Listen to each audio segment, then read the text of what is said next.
Let's bring in the man in charge of that money. He is Larry Kudlow. He's director of the White House National Economic Council. Larry, always great to see you. An exciting, unprecedented time in our country. I was also intrigued by, and what I get all the time, is, okay, we have to fix what's happening here, but what are we going to do to get back online and the economy back on track? What does that look like? And do you believe there's something to this second task force the president has floated? Can you tell us any more information on that?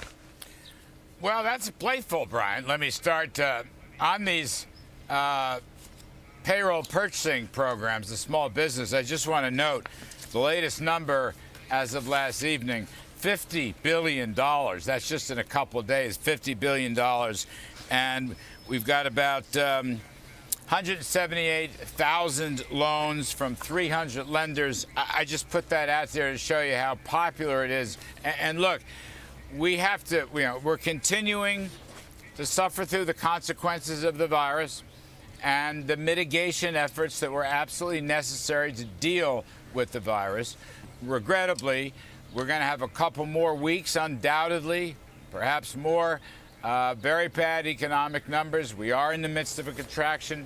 Everybody knows that. Now, having said all that, I think the 350 or 370 billion in small business lending to keep payrolls going up and cover expenses. Eventually, those loan guarantees will be forgiven. And here's the last one.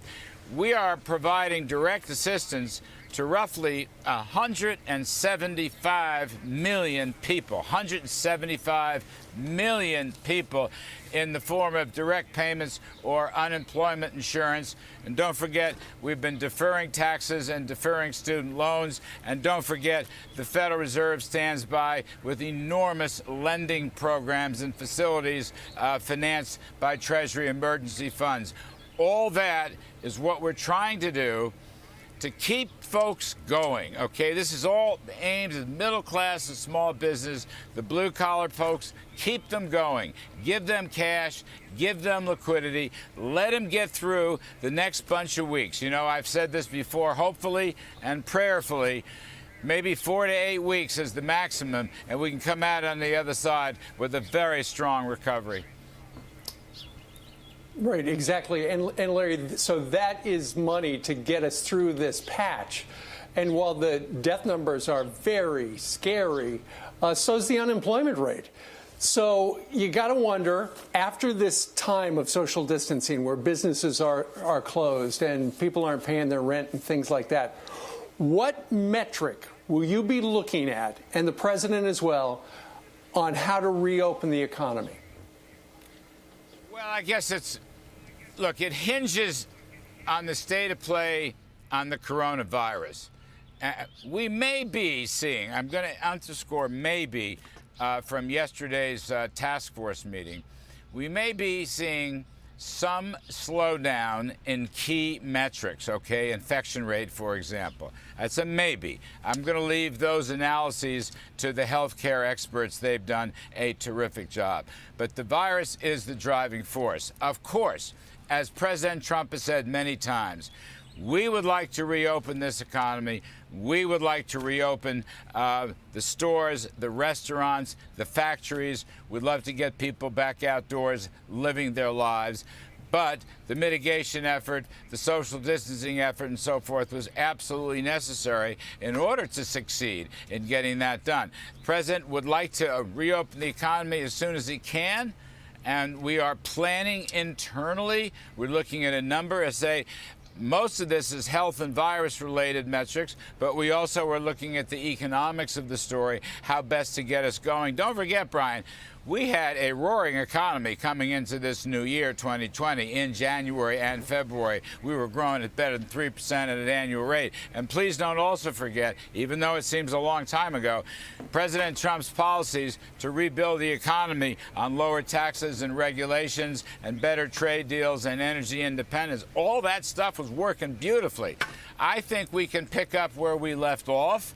I am hoping, as I say, praying that we're only a few weeks away from a reopening. We'll see. I'm not making a forecast. I'm just saying that's more of a hope. But nonetheless, I think if we execute this gigantic relief assistance plan.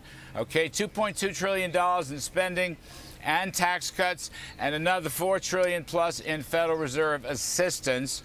I mean, basically, it comes to almost 1/3 of GDP. There has never been a package this size in American history. And last point on this, President Trump is working hand in glove with the private sector, the free enterprise private sector. This is not a totally government-run operation.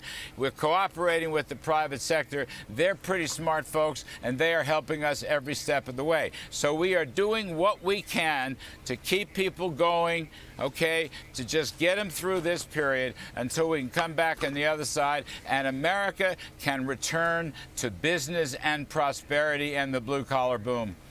We would love that, Larry. But what do you say to the people that own small businesses? They can't pay their employees right now. They want to keep them. They're trying to get that government money.